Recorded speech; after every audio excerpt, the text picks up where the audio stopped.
नमस्कार दोस्तों, स्वागत है आपका हमारे YouTube चैनल पर। दोस्तों, अगर आप हमारे YouTube चैनल पर नए मेहमान दर्शक बनकर आए हैं तो आप हमारे YouTube चैनल को सब्सक्राइब कीजिए, बेल आइकन को प्रेस कीजिए ताकि आने वाली वीडियो का नोटिफिकेशन सबसे पहले आपको मिले और आप इस तरह की वीडियो से अपडेट होते रहें और हमारी वीडियो से ढेर सारा ज्ञान अर्जित करते रहें। दोस्तों, आज का जो प्रसंग है काफ़ी मोटिवेशनल है, काफ़ी प्रेरणादायक है और मैं उम्मीद करता हूं कि आप इस प्रसंग से ढेर सारा ज्ञान अर्जित करेंगे। दोस्तों, प्राचीन समय की बात है। एक कैलाश पर्वत पर एक हंस रहता था और हंस अपनी जीवन में काफ़ी खुश था, काफ़ी सुखमयी और आनंदमयी जीवन जीता था। प्रिय दर्शकों, जब हंस कैलाश पर्वत पर विचरण कर रहा था तो उसी समय उस हंस की नज़र एक गधे और एक उल्लू और एक कुत्ते पर पड़ी। प्रिय दर्शकों, तीनों ही बड़े खुश थे, तीनों ही बड़े मगन थे और खुश होते हुए चले आ रहे थे। प्रिय दर्शकों, हंस उन्हें देखकर कहता है और सोचता है कि ये तीनों काफ़ी खुश हैं, काफ़ी मगन हैं और काफ़ी प्रसन्न हैं। इनकी प्रसन्नता क्या है ये तो मैं नहीं जानता, पर काफ़ी प्रसन्न और तीनों जो जानवर थे, जीव जंतु थे, तीनों ही काफ़ी काफ़ी प्रसन्न अवस्था में चले आ रहे थे। हंस यह देखकर काफ़ी अचरज में पड़ जाता है और सोचता है ये गधा, ये उल्लू, ये कुत्ता तीनों ही काफ़ी प्रसन्न अवस्था में चले आ रहे हैं। इनकी प्रसन्न अवस्था का कारण क्या है, मुझे ये जानना होगा।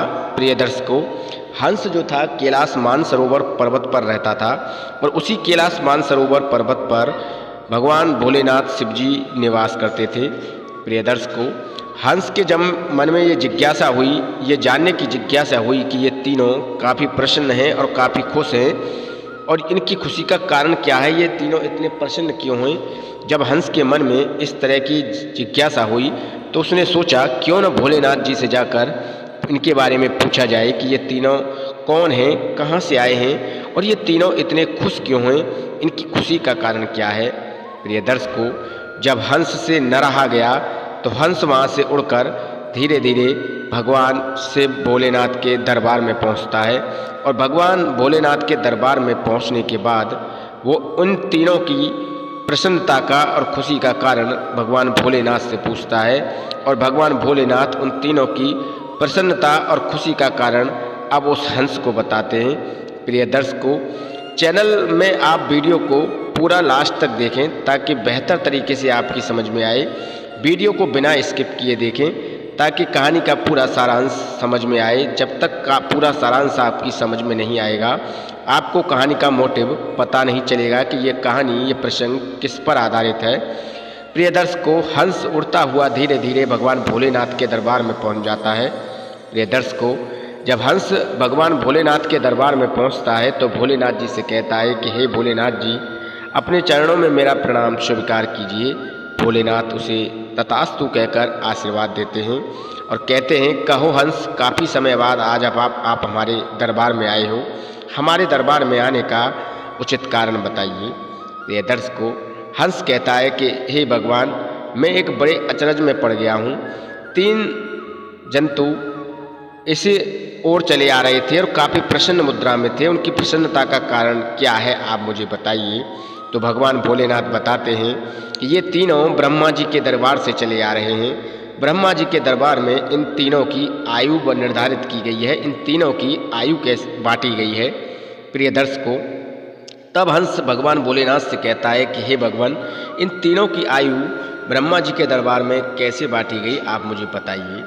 भगवान भोलेनाथ बताते हैं कि ब्रह्मा जी के दरबार में ये तीनों जब उपस्थित थे तो उस समय गधे ने भगवान ब्रह्मा जी से कहा कि हे प्रभु, आपने मुझे 40 वर्ष की आयु दी है। 40 वर्ष की आयु काफ़ी अधिक है, मैं बोझा ढोता हूँ और बोझा ढोते ढोते मैं परेशान हो चुका हूँ, आप मेरी आयु का कुछ साल कम कर दीजिए। तब ब्रह्मा जी ने कहा कि बताओ गधे, तुम कितने वर्ष की आयु जीना चाहते हो। तब गधे ने कहा कि हे भगवान, मैं सिर्फ 20 वर्ष की ही आयु जीना चाहता हूँ, आपके पास जो मौजूद हैं यहाँ पर उन्हें आप मेरी आयु दे दीजिए, उनकी मेरी 20 वर्ष की आयु आप उनमें से किसी को दे दीजिए। प्रिय दर्शकों, भगवान ब्रह्मा जी के दरबार में एक मनुष्य था। मनुष्य कहता है कि हे भगवान, मेरी आयु 40 वर्ष है और 40 वर्ष में मैं भला क्या कर लूँगा, आप इस गधे की 20 वर्ष की आयु मुझे दे दीजिए। भगवान भोलेनाथ कहते हैं कि सुनो हंस, ब्रह्मा जी उस 20 वर्ष की आयु को उस मनुष्य को दे देते हैं। अब गधा खुश हो जाता है कि मेरी जिंदगी के 20 वर्ष कम हो गए, अब मुझे बोझा ढोना नहीं पड़ेगा। प्रिय दर्शकों, जब 20 वर्ष गधे के उस मनुष्य को दे दिए जाते हैं, फिर इसके बाद कुत्ता कहता है कि हे प्रभु, मुझे भी आपने काफ़ी अधिक उम्र दी है, मेरी उम्र में से आप 20 वर्ष कम कर दीजिए। लोग मुझे डंडे से मारते हैं, पीटते हैं, मुझे समय से भोजन भी नहीं मिलता है। तो ब्रह्मा जी कहते हैं कि आप किसी को पूछ लीजिए, कोई आपकी आयु लेना चाहता है तो मैं आपकी 20 वर्ष की आयु उसे दे दूंगा। तब वो पास में बैठा मनुष्य कहता है कि हे प्रभु, 60 साल की आयु आपने मुझे दी है, भला इस 60 साल की आयु में मैं अपने सपनों को कैसे पूरा कर पाऊंगा? मेरे तो ढेर सारे सपने हैं इस दुनिया में। आप ऐसा कीजिए, इस कुत्ते की 20 वर्ष की आयु मुझे दे दीजिए। भगवान ब्रह्मा जी 20 वर्ष की आयु जो कुत्ते की कम की थी वो उस मनुष्य को दे देते हैं। अब कुत्ता खुश हो जाता है कि अब मुझे लोग लाठी डंडों से नहीं मारेंगे, मैं 20 साल की उम्र में ही अपना जीवन पूरा कर लूँगा। प्रिय दर्शकों, उन दोनों को देखकर पास में बैठा उल्लू कहता है कि हे भगवान, आप मेरी भी 20 वर्ष की आयु कम कर दीजिए। मुझे तो दिखाई भी नहीं देता है, मैं पागलों की तरह बैठा रहता हूँ, मुझे रात को दिखाई देता है और भला रात में मुझे दिखने का क्या फ़ायदा? आप मेरी 20 वर्ष की आयु कम कर दीजिए। तब ब्रह्मा जी कहते हैं कि आप किसी को पूछ लीजिए कि अगर वो व्यक्ति आपकी आयु लेना चाहते हैं तो मैं उन्हें आपकी 20 वर्ष की आयु दे देता हूँ। तब पास में बैठा मनुष्य कहता है कि हे प्रभु, 80 साल की उम्र में मैं भला अपने नाती पोतों का सुख नहीं भोग पाऊंगा, आप ऐसा कीजिए, मुझे 20 वर्ष की आयु और दे दीजिए। तो उल्लू के 20 वर्ष की आयु उस मनुष्य को दे दी जाती है, यानी कि अब उस मनुष्य के पास 100 वर्ष की आयु हो जाती है। और उल्लू और गधा और कुत्ता तीनों काफ़ी खुश और प्रसन्न थे कि उनकी आयु 20-20 वर्ष की घटा दी गई। भगवान शिव हंस से कहते हैं कि हंस, यही कारण है उन तीनों की खुशी का। तो उन तीनों को जो परेशानी भरी जिंदगी जीनी पड़ रही थी, अब उसमें से उनके 20-20 साल कम हो गए हैं, इसलिए वो तीनों काफ़ी खुश और प्रसन्न मुद्रा में चले आ रहे थे, जिनकी तुम्हें जानकारी नहीं थी। इसकी जानकारी मैंने तुम्हें सही तरीके से और विधिवत तरीके से बताने और समझाने की कोशिश की है। प्रिय दर्शकों, हंस भगवान शिव से कहता है कि हे भोलेनाथ, आप एक बात बताइए, मनुष्य भला इन तीनों की आयु कैसे जी पाएगा? मनुष्य तो 40 वर्ष की आयु में ही संपूर्ण जीवन जी पाता है, पर इन तीनों की आयु मनुष्य कैसे भोगेगा? तब भगवान भोलेनाथ उस हंस को बताते हैं कि सुनो हंस, इन तीनों की आयु वो मनुष्य कैसे जिएगा और उस मनुष्य को इन तीनों की आयु कैसे जीने पड़ेगी, ये भी तुम समझ लो। जब मनुष्य 40 वर्ष का होता है तो वो अपनी आयु पर जीता है, वो चोर बनता है या डाकू बनता है या राजा बनता है, वो उस 40 वर्ष की उम्र में ही सब कुछ कर लेता है जो उसे करना चाहिए, क्योंकि उसका दिमाग भी तेज चलता है, उसकी बुद्धि भी सही रहती है। तो 40 वर्ष की आयु मनुष्य अपने ऊपर जीता है। बाकी जब 40 वर्ष से 60 वर्ष की आयु पर जीता है तो वो एक गधे की जीवन को जीता है, यानी कि एक गधे की आयु जीता है। 40 से वर्ष के ऊपर उसके नाती पोते हो जाते हैं, उसे कमाने की चिंता ज़्यादा लग जाती है और वो एक गधे की तरह पूरे दिन काम करता रहता है। तो वो 20 वर्ष जो जीता है, 40 वर्ष से 60 वर्ष का जो जीवन मनुष्य जीता है, वो एक गधे का जीवन जीता है। प्रिय दर्शकों, हंस भोलेनाथ की इस बात को सुनकर प्रसन्न हो जाता है और कहता है कि हे प्रभु, ये तो आपने मुझे बता दिया और मैं इस बात को सुनकर काफ़ी खुश भी हुआ हूँ। अब आप मुझे ये बताइए कि मनुष्य कुत्ते की आयु कैसे जिएगा?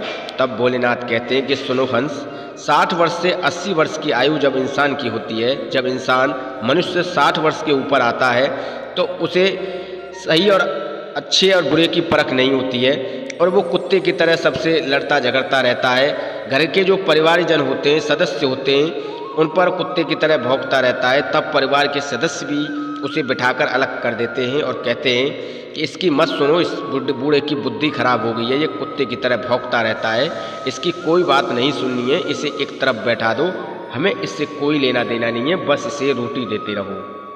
तो भगवान भोलेनाथ ने हंस को बताया कि मनुष्य 60 वर्ष से 80 वर्ष की आयु एक कुत्ते की जीता है। जैसे कुत्ते को अलग बिठाकर रोटी डाल दी जाती है, ठीक उसी तरह मनुष्य जब 60 वर्ष के ऊपर आता है तो उसकी कोई नहीं सुनता है और उसे एक तरफ बैठा देते हैं और सिर्फ उसे रोटी देते रहते हैं।